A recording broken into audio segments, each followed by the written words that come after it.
रोहनच्या समोर उभा असलेला तो माणूस अगदी त्याच्यासारखाच दिसत होता. चेहरा, डोळे, अगदी आवाजसुद्धा सारखाच. पण त्याच्या चेहऱ्यावरचं थंड आणि विचित्र हास्य रोहनच्या अंगावर काटा आणणारं होतं. काही क्षण रोहन जागच्या जागी थिजून उभा होता. त्याच्या हातातून फोटो खाली पडला आणि त्याचा आवाज त्या शांत खोलीत घुमला. घाबरलेल्या आवाजात रोहन कसाबसा बोलला, "कोण? कोण आहेस तू?" तो माणूस हळूहळू पुढे येऊ लागला. खोलीतला अंधार जणू त्याच्या भोवती फिरत होता. त्याच्या डोळ्यात काहीतरी भयानक आणि रहस्यमय होतं. तो शांत आवाजात म्हणाला, "मी तो आहे जो इथून कधीच बाहेर पडू शकला नाही." हे ऐकताच रोहनचं हृदय जोरात धडधडू लागलं. अचानक खोलीतल्या भिंतीवर टांगलेली जुनी चित्रं हलू लागली.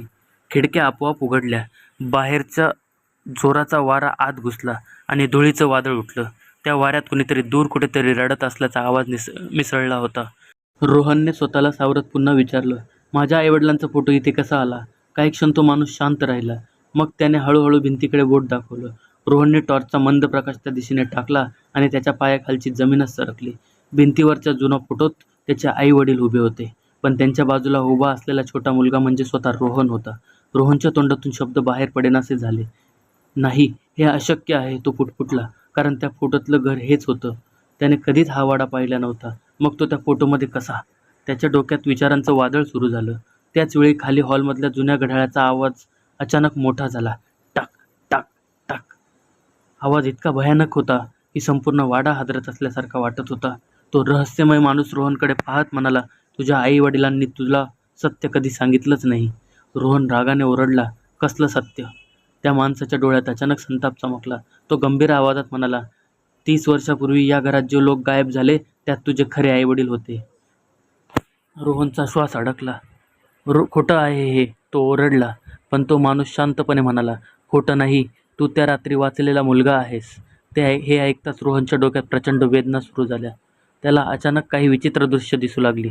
बाहेरचा पाऊस, किंचाळणारी माणसं, रक्ताने माखलेला जिना आणि अंधारात चमकणारे लाल डोळे. तो डोकं धरून खाली बसला. "नाही, मला काही आठवत नाही," तो वेदनेने ओरडला. तेवढ्यात वाड्याच्या खाली कुठेतरी एक जड दरवाजा आपोआप उघडल्याचा आवाज आला. जमिनीखालून थंड वारा वर येऊ लागला. तो माणूस हळू आवाजात म्हणाला, "खरं उत्तर खाली आहे." रोहन नकळत त्याच्या मागे चालू लागला.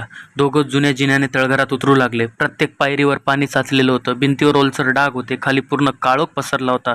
तळघरात पोहोचताच एक कुजलेल्या वासाने रोहनचा श्वास घुसमटू लागला. त्याने टॉर्चचा प्रकाश फिरवला आणि त्याच्या अंगावर काटा आला.